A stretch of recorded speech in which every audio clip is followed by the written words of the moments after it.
নরসিংদীর মাধবদী উপজেলার মেহেরপাড়া ইউনিয়নের স্বর্ণনৈগর গ্রামের এই বাড়িতেই গত ৩০ জুলাই রাত 8:45টার দিকে প্রাণ হারান ৭৩ বছর বয়সী জাহানারা বেগম। প্রথম দিকে ধারণা করা হয় বিদ্যুৎ না থাকায় চেয়ারে বসে নামাজ আদায়ের সময় ভারসাম্য হারিয়ে ঘরের বটির ওপর পড়ে গলায় আঘাত পান তিনি। অতিরিক্ত রক্তক্ষরণেই তার মৃত্যু হয়েছে এমনটি বিশ্বাস করেছিলেন স্বজনরা, কিন্তু ময়নাতদন্তের প্রতিবেদন সেই ধারণা পাল্টে দেয়। প্রতিবেদনে নিশ্চিন্ত করা হয় এটি কোনো দুর্ঘটনা নয়, বরং এটি হত্যাকাণ্ড। বডির মধ্যে নাকি ঘুরে আছে তা আমি বিশ্বাস করছি না, এটা হইতে পারে না, কারণ আপাতত তো আর শুধু মানুষ না, বুড়া মানুষ, বৃদ্ধ মানুষ। পুলিশ আইলো, তদন্ত করলো, তদন্ত করার পরে দেখলো যে এইখানে খুব দিছে ঘাড়ে।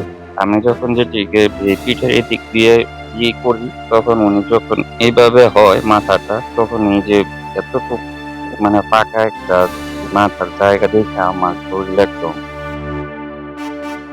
নিহতের স্বজনদের ভাষ্য, জাহানারা বেগমের কারো সঙ্গে কোনো বিরোধ বা ব্যক্তিগত শত্রুতা ছিল না। এলাকায় তিনি ছিলেন অত্যন্ত সজ্জন, পরোপকারী ও সবার প্রিয় একজন মানুষ। তাই কে বা কারা এমন নির্মম হত্যাকাণ্ড ঘটাতে পারে তা নিয়ে বিস্মিত ও আতঙ্কিত এলাকাবাসী।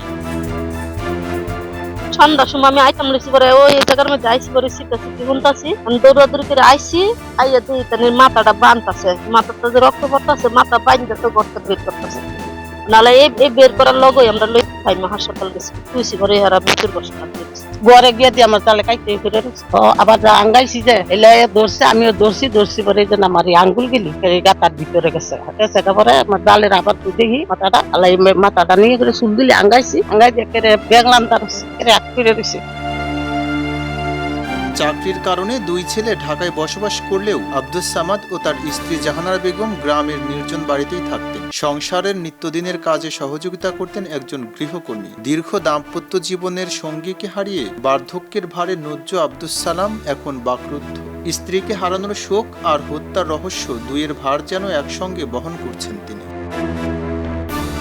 এসে গেটটা খোলা, পরে একটু ভয় করতেছে, ডাক পারতেছি, ভিতরে গিয়ে তালা মেরে রয়েছি, তালা মেরে লেছি, পরে দেই না, যাইতাম বেশি পরে ফায়ার মেঘে পাও লাগবে পরে আবার বাম খাও ফাড়া দিছি পরে ফিসটা লাগতেছে, পরে তাড়াতাড়ি গিয়ে টেবিলিতে আমার লাইট আসেন না, তাড়াতাড়ি গিয়ে টেবিলিতে লাইট আনছি, লাইট মেরে দিই রক্ত একেবারে অনেক রক্ত। পরে তাড়াতাড়ি বইয়া এর গাড়ির তলে হাত দিছি, হাত দিয়ে দেখি শ্বাস আসেনি, আর ডাক্তারছি। আমার তো লাগে একটু মারছে দাদিরে, এত ভালো মানুষ ছিল, কেউ সাথে কিন্তু ঝগড়া লাগতো না, কিন্তু কাজে লাগতো না, আমার এত আদর করছে। দাদি খাইতে নিলে আমার লাগে আগে রাইতে দিদি, আমি পড়তে আইসি, আমার সকালে আসলে আগে এটা খাওয়াইয়া তারপর আমার কাজ করাইতো।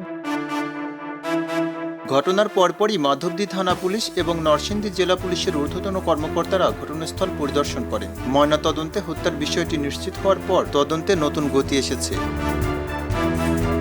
আমরা এটা একটু পোস্টমর্টম রিপোর্টের জন্য অপেক্ষা করবো আমরা, কিন্তু ইন দ্য মিন টাইম আমরা আমাদের যে তদন্ত কার্যক্রম সেটা আমরা পরিচালনা করবো। তাদের প্রত্যেককে আমরা পিসিপিআর বলেন বা তাদের প্রিভিয়াস হিস্ট্রি বলেন, এভরিথিং আমরা যাচাই করছি, এবং আমাদের গোয়েন্দা টিম, যেটা গোয়েন্দা পুলিশের টিম, তারাও আপনার এই বিষয়টা নিয়ে কাজ করছে। নির্জন বাড়ি, বিদ্যুৎবিহীন একটি রাত, আর তারপর একজন অসহায় বৃদ্ধার নির্মম মৃত্যু।